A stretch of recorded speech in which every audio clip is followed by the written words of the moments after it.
Hello and welcome back to Behind the Wall. Richmond after that Toyota 250 Toyota Orange 400. You guys I'll find out why I'm rushing into this video. Okay, thank you for watching. Bye. Well, apparently JJL didn't learn from their mistakes because Tony Mrakovic made his Xfinity debut this weekend instead. As much as I think every driver at least deserves a chance, Mrakovic kind of blew his last weekend with his terrible practice results. He had the slowest time out of everyone in both practice sessions. The slowest time. Look, I understand that JGL wants to give this guy a chance, but geez, Dylan Lupton can perform better than this.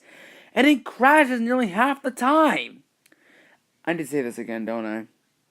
Yep, I do. Tony Mrakovic needs to complete a full season in the ARCA Series before he moves up to the Xfinity Series. Or at least start off in the Truck Series, at least. And unfortunately, I'm right back to the negative with Bubba Wallace. His finish wasn't that bad this weekend, but considering that he's run pretty good these past few weeks, this is honestly kind of a disappointment. It isn't that bad though, since he only finished 25th, but to be honest, it's still pretty disappointing.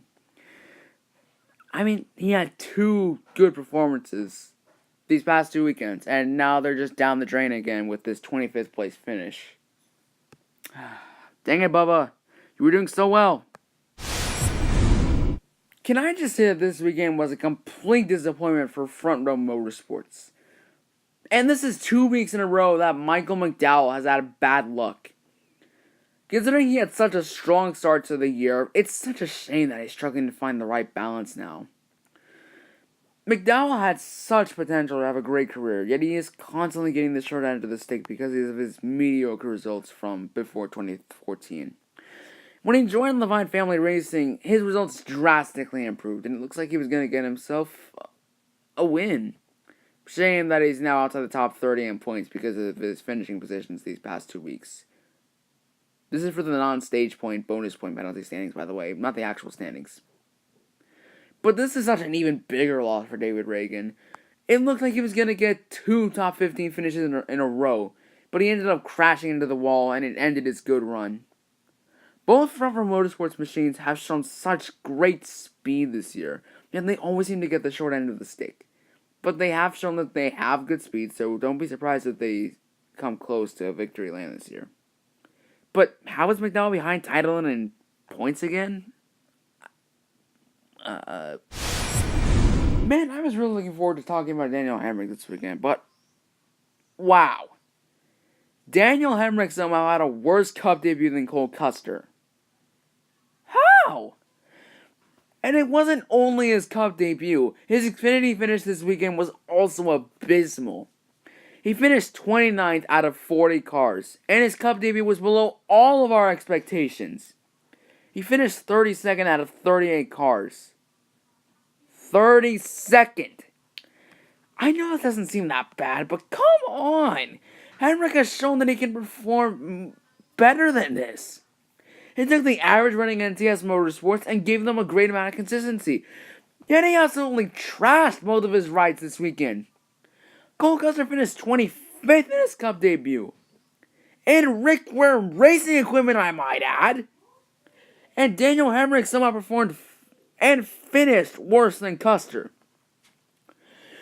How does this even work? I'm still determining who the better driver is between these two because they both have the same level of talent, but if I had to choose right now, I'd go with Cole Custer. He turned a top 30 team and gave them one of their best finishes. Now that's some skill right there. And yet Hemric somehow couldn't even make an RCR car into the top 20. Just wow. Hemric does have another shot this year to prove that he's a really good driver and ready for the Cup Series, or else he's really screwed. And this is the second weekend in a row that Daniel Suarez has had a good finish. A nice, good top 10. I am telling you all, this man has talent. He did win the 2016 Xfinity Championship after all. And he had a great consistent year, so he would have made it to the Final Four regardless. Hopefully this is a sign of good luck for the 19 team, and he gets a win real soon. Another surprise finish this weekend was JJ Yeley. After DNFing last week, he rebounded this week with a solid top 15. Yaley has always had potential that has just been underdeveloped, and his days at Joe Gibbs categorized him as a below-average driver. He's always been one of those underappreciated drivers I just enjoy watching so much. I think with the proper equipment and more experience, Yaley could get himself a win before his time in the sport is done.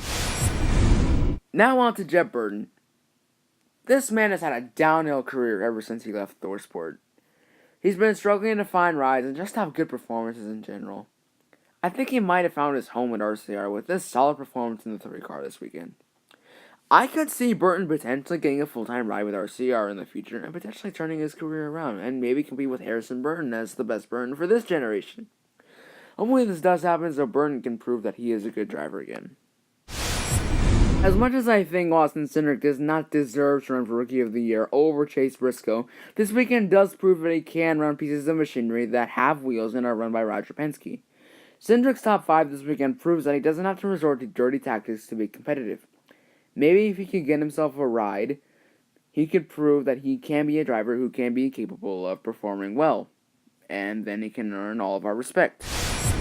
And another good run for Matt DiBenedetto this weekend. I swear, this season may be boring for the most part, but there have been so many surprises this season with drivers who have had amazing finishes. And Matt DiBenedetto has been one of the best performing, underperforming drivers this year, if that makes any sense.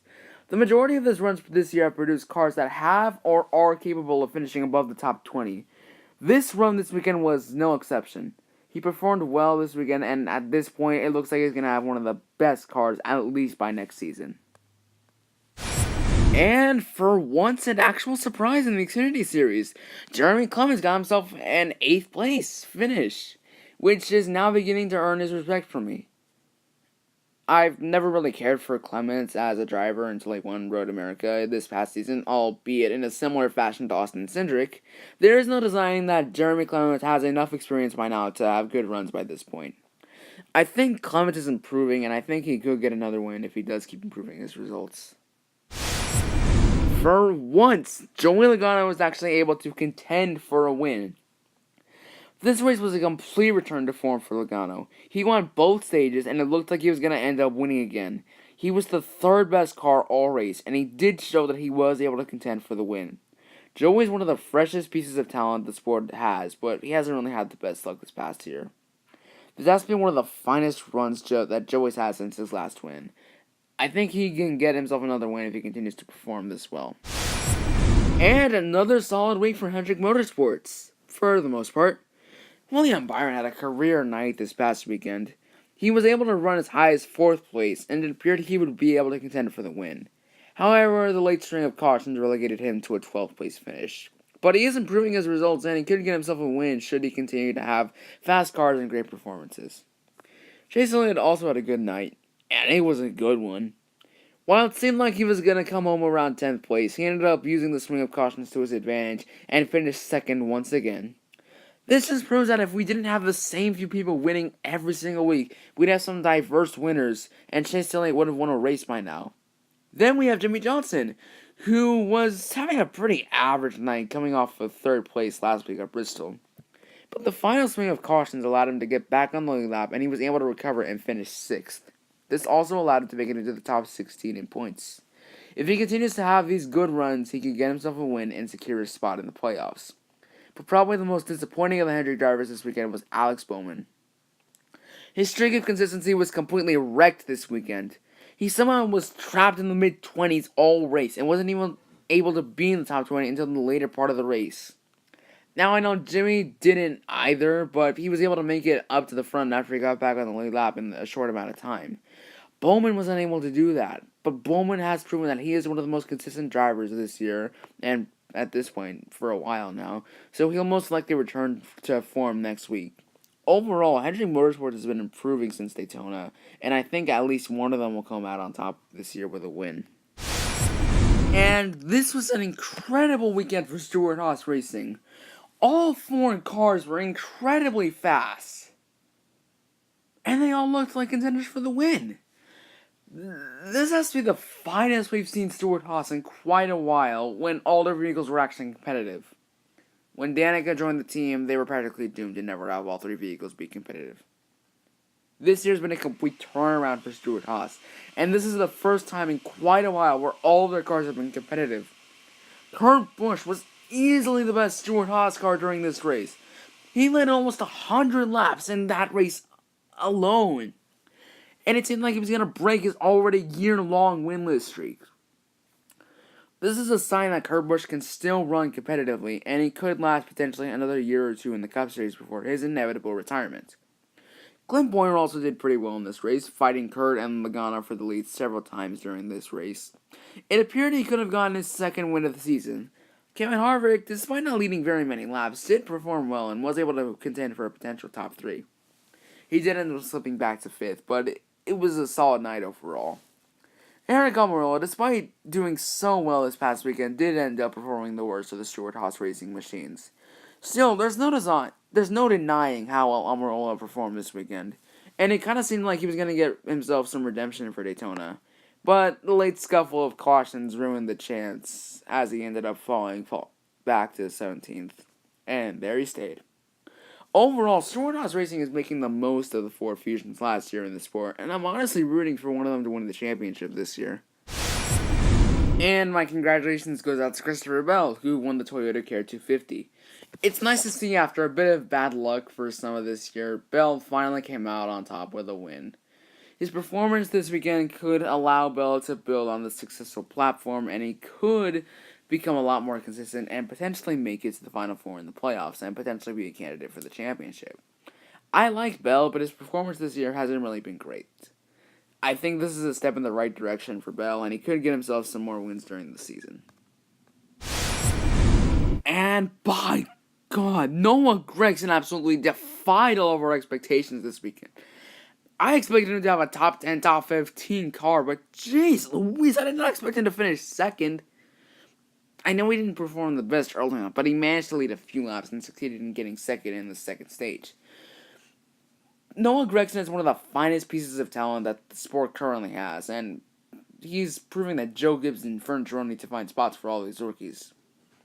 To be honest, I think based on his performance, he is ready for the Xfinity Series in 2019.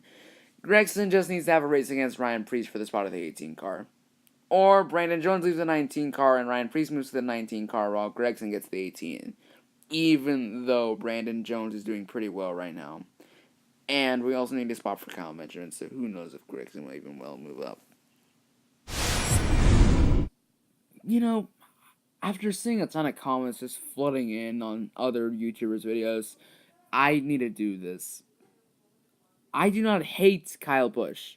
I respect him and his driving talent in every single way, shape, and form. What I despise about him is how he dominates the Xfinity Series, and practically any series he's in, he just dominates week in and week out. That's what gets us to hate him so much. It's just so annoying just watching just one guy dominating series week after week after week. But I can't deny his amazing talent. He has got to be one of the best drivers I've ever seen. I mean, I know Jimmy would be my favorite driver, but his driving talent's wearing off. Busch has been in the sport since 2004, and his driving talent doesn't seem to be wearing off at all. Although, then again,